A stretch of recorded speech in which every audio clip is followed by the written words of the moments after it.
Bitcoin followers, it is me, Atlas again, with another video concerning Bitcoin and a recent project of mine that I just announced in the last video.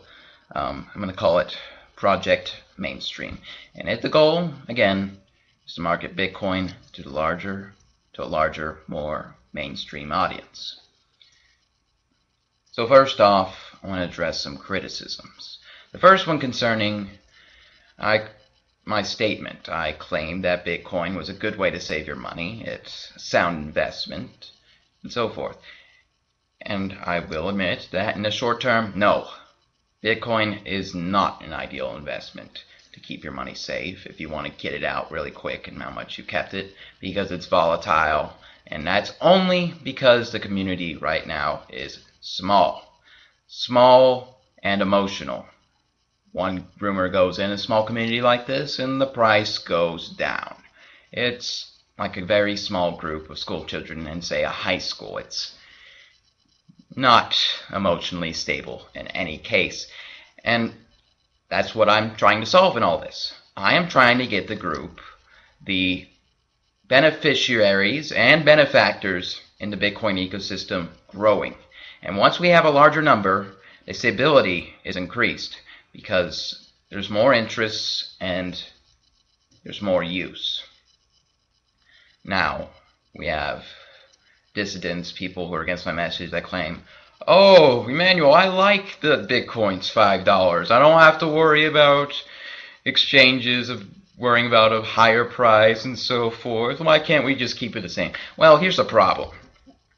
The problem is that the more people that hold the currency, the more value that's going to be inserted into it. You cannot maintain a price of, say, $5 if there's more than $230 million injected in the economy. If we go up to $1 billion, the price will inevitably increase. The only way you're going to achieve what you wish to achieve, a stable price of, say, $5, is if you peg it to the US dollar or something. And would you really want that? Isn't the whole point of Bitcoin is to have a sovereign currency, a currency that stands on its own? And so that's why I don't like that BS of, let's just keep Bitcoin at, say, at $5 a Bitcoin. It doesn't work. You can have that if you just peg it to something, and if you want that, go ahead, create your own little P2P currency and peg it to your fiat dollars. That's not what we're trying to achieve here. Bitcoin is about decentralized, self-reliant currency that stands in its own right, and it should not be hindered by a fiat currency of another nation, and nor will it ever be. It's against the whole protocol. You can't enforce that. The interest simply isn't there.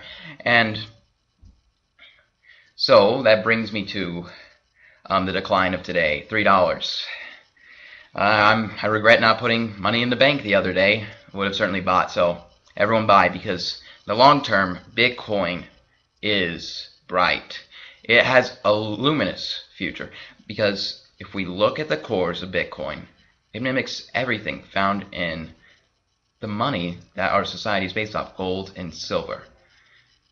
It has all the same traits, the scarcity, the liquidity, everything else. The only thing it actually beats gold and silver in is the fact that you can anonymously and nearly perceivably instantaneously transfer it across the internet. You could store it in a QR code smaller than your fingertip. It is money put in its most versatile form. The future is only bright for its currency, and all we have to do is get the word out there. And that is what I aim to do through my announced project of yesterday, Project Mainstream, marketing Bitcoin to a mainstream audience. And so to talk about that, what we first have to do to get to the mainstream is we have to get the whole grassroots onto it. We cannot reach the packers. It was mentioned in a thread the other day. There's mappers and packer mentalities. Mappers are people like you and me. We see a great innovation here. We see the possibilities that come with a decentralized cryptocurrency. And we are the ones who bring this out to the forefront. We know what people want before they want it. And that's what we're going to do. We're going to make people want this thing. But in order to reach those people called packers who want things just because others want them, we have to make a firm grasp of the mappers of our society. And a good portion of the mappers, a good portion of knowledgeable people, and they include libertarians, are within the Alex Jones community. A radio show, if you will. They talk about politics, very liberty-minded, mind you, but the fact is these people love gold and silver, and they will certainly love the next innovation that supersedes it, Bitcoin. So here's my proposition. For phase 1 of Project Mainstream, we are going to put advertisements on the Alex Jones website and possibly their radio show. This will require some funding, but I assume the value is there. Because if we capture the Alex Jones market, the price will certainly go up. There is at least an audience of 3 million people within Alex Jones. And with the Occupy the Federal Reserve movement happening today and over the weekend, the interest in sound money is only going to increase further. Even if they succeed and end the Federal Reserve, which is our central bank of the United States, the vacuum for sound money can only be filled by Bitcoin. So, in that thread, I will be proposing what needs to be done, who needs to be contacted for us to get Bitcoin on the Alex Jones Infowars.com website, preferably the top ads or an ad on the side, and the radio show. I will be contacting them personally, and I will delegate other venues we can explore. So, I'll be working diligently on Project Mainstream. I wish you all the best. I wish Bitcoin the best.